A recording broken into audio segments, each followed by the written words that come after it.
So I saw you were going to be our guest, and I wasn't that familiar with you guys, so I did some poking, some looking around, saw you're adjacent to the Dick Masterson universe. Huge friend of our show. Love Dick. I've seen him on your show many times. Yeah, he's great. Yeah, and I saw something that intrigued me immediately is, are you guys enemies of Opie from Opie and Anthony? Yeah, we've one of the first guys who really stuck on my show, Who Are These Podcasts, was Opie, because he left Sirius. Well, he was fired from Sirius, and he went to Westwood One and started a podcast, and it was brutally bad. So we reviewed his podcast when he first started doing it, and he debuted it #2 in all of podcasting. It's like, whoa, Opie's back. It's gone for 8 months. It's amazing. So we reviewed his podcast, and it was so bad we kind of jocktobered it, and a lot of people picked up on it. And like a month and a half later, I was on Anthony Cumia's show, and people were calling into Jim and Sam talking about it. So we've been on the Opie beat for many years now. That's awesome. I'm a huge fan of O&A, but as most fans of O&A, really big on the Anthony and Jimmy and their classic bits and all the guests. Never very big on the Opie part of it. His whole collapse after the end of that show was like sad to watch, because I never had like any animosity towards Opie as a listener. It was just something where it was like, man, couldn't you tell that Jimmy was angling for this with Ant, and then like you took a caller at a time that really didn't vibe with what they were trying to create? So it was never an anger I had or even like a strong dislike. It was just frustration as a listener. Same here. And I remember there were times when I was a huge Opie and Anthony fan, and I remember when Opie wasn't there and it was just Anthony and Jim, I was like, oh, this is going to be a great day. You know, I would have those thoughts, but I wasn't like actively disliking Opie for any reason. Sure. And this demise you're talking about is still going on today. Oh, no. Yeah, he started up a brand new YouTube channel called Opie Unleashed NYC.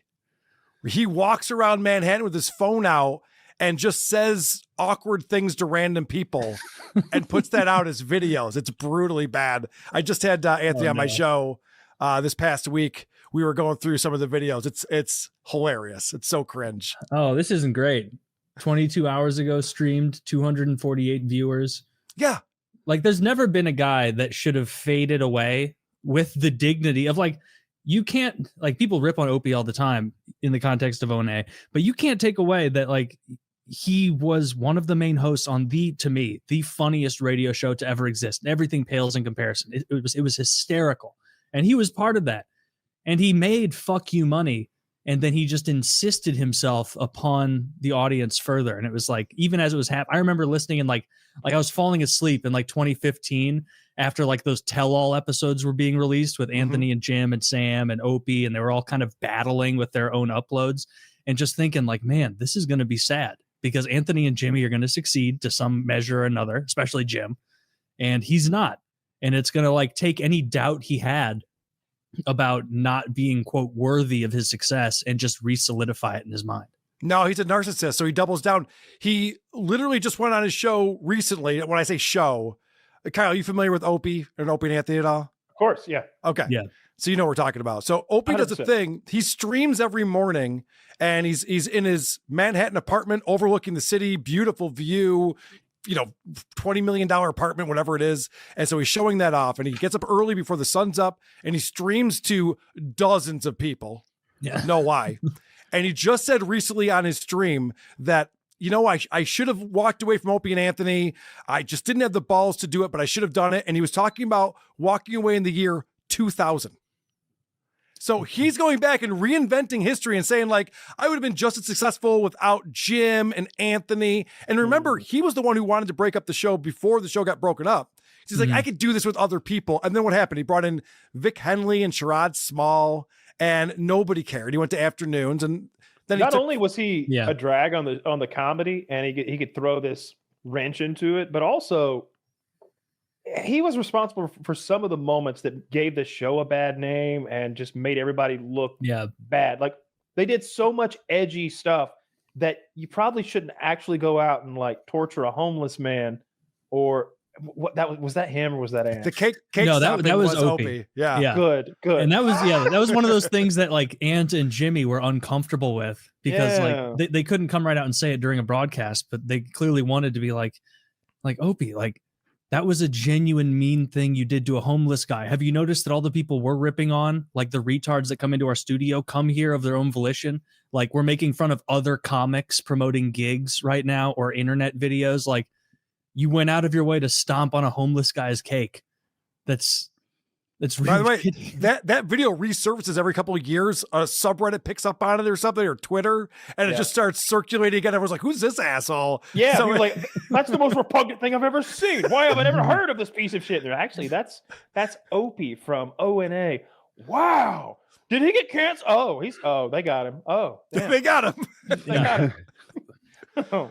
Yeah. Wow. I didn't listen to it nearly as much as Taylor did back in the day, but whenever I go back, I really like the Patrice stuff, and I love Jim Norton. Jim Norton's my favorite part of that whole formula. I really just am blown away by how quick he'll be. I'm like, was that written? Did he know that bit was coming? Because he'll have these fucking one-liners that are just, they seem pre-programmed. They're so quick. He's so witty. He was the fastest guy on the radio, and I'll never forget, because I was a big Howard Stern guy like everyone else, but they started syndicating Opie and Anthony. I'm in Rochester, New York. They started syndicating in the afternoon, so I would listen to it on the radio. And the first time I heard a guy tell someone to slip in a puddle of AIDS and die, I went, what am I listening to right now? I've never heard anything like this before. Like Jim Norton was vicious on that show. Oh, and their fans were vicious too. Like they would get calls in, or like people in their chat room. I remember one specifically where this guy was like making fun of dead people and whatever. And he was like, oh, remember, I sent you guys this content for your bits. Shout out my website. And at the end, like Opie just unwittingly says, he's like, and you can find username, his name's Puddle of AIDS, and you can find him at his website, tedwilliamshead.com. And then like it just like Opie starts to move past. Ted Williams is a guy who died and wanted to be frozen cryogenically, and then his head fell off. And like just without missing a beat, Jimmy is like, his website is tedwilliamshead.com. What a despicable creep this guy is. Just I'm sorry. Let's not just refer to Ted Williams as a guy whose head fell off. Okay, last guy to hit 400. Hey, thank you. One of the greatest baseball players of all time. Okay, like come on. His website fell off. This would be like if Gretzky's like got frozen and his dick fell off. You know they did that to Napoleon. They froze him. They took his dick. They stole his dick. They stole his dick away. It's big. It's big. It's big, and it exists today. Dude, I've heard the historical penises are oft in dispute because they're like, this is Rasputin's penis, and it's like, are they not? Cold water on Napoleon? I gotta say, the only way my dick is big is when it's attached to my body. Taylor. Yeah. Can you imagine how bad your dick would look if they like wrung it out? Forget about shrinkage. There's no blood in there. That's not good. Right. I hope that in the future they put mine in water like on orbs, the little things. Swell up. Embalming fluid or something. Yeah, like really blow it up. Look at it. It's all segmented like a caterpillar. Did you link it?